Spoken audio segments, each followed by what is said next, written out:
இல்லை அதையெல்லாம் ஒன்றும் செய்ய முடியாது. ஏற்கனவே நானே அதை இடிக்கக்கூடாதுன்னு போராடி இருக்கேன். அதை இடிக்க அப்போ கட்ட அனுமதிச்சவனை தான் கொஞ்சம் சரி பண்ணணும், பச்சை மட்டை வச்சு புழக்கணும்.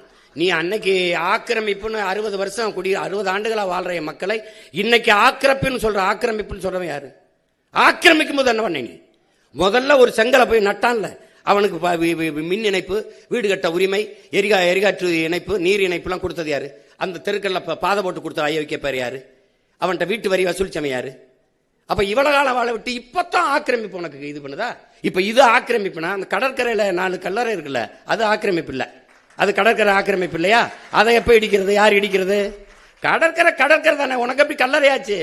நீ என்ன தேச விடுதலைக்கு என் பாட்டை வாவுச்சி மாதிரி செக்கிழுத்தியா? இல்லை யாரு நீ? எங்க பாட்டை மருது வண்டி தூக்குள்ள தூங்குனியா? தீரன் சின்ன மலை மாதிரி தூக்குள்ள தூங்குனியா? இல்லை என்ன பண்ண?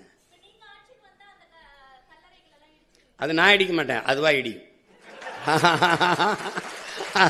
அதுவா இடி. அதனால ஏற்கனவே இருக்கிற நீர்நிலைகளை ஆக்கிரமிப்பு போக மீதியை நான் பராமரிப்பேன். புதிய நீர்த்தக்கங்கள் உருவாக்க அறிவு சமூகம் எல்லாரும் இருக்கிறீங்க. உலகத்தில் இயற்கையின் அரும்பெருங்கொடையா நமக்கு தந்தது பள்ளிக்கரணை ஏரி. கடலின் நீர்மட்டம் எவ்வளவோ அந்த அளவிற்கு இதன் நீர்மட்டம் இருக்கும். அது அவ்வளவு பழுப்பு நில சதுப்பு நிலை ஏரி, அளவு விலை உயர்ந்த இறால்கள் மீன்கள் உருவாகிறது. உலக நாடுகளின் பறவைகள்லாம் வந்து உணவுண்டு பறந்து சென்றது. அப்படி ஒரு ஏரியை யாராவது குப்பையை கொட்டி மூடணும்னு யாருக்காவது இப்ப எந்த கொம்பை வந்தாலும் அதை புனரமைக்க முடியாது, சீரமைக்க முடியாது. இருக்கிற கொஞ்சோண்ட பாதுகாக்கலாம், அவ்வளவுதான். மீது எல்லாத்தையும் ஏரிக்குள்ள ஒரு சாலையை போட்டு பிரிச்சு அங்கங்கேயும் அப்படியே நெருக்கி குப்பையை கொட்டி மூட்டிட்டான். எந்த மூளைங்கிற உறுப்புலாதவன் கூட அதை செஞ்சிருக்க மாட்டான். அந்த ஏரியை குப்பைமேடா ஆக்கலாம்னு.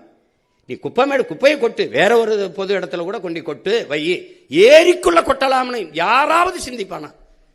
யாராவது? எப்படி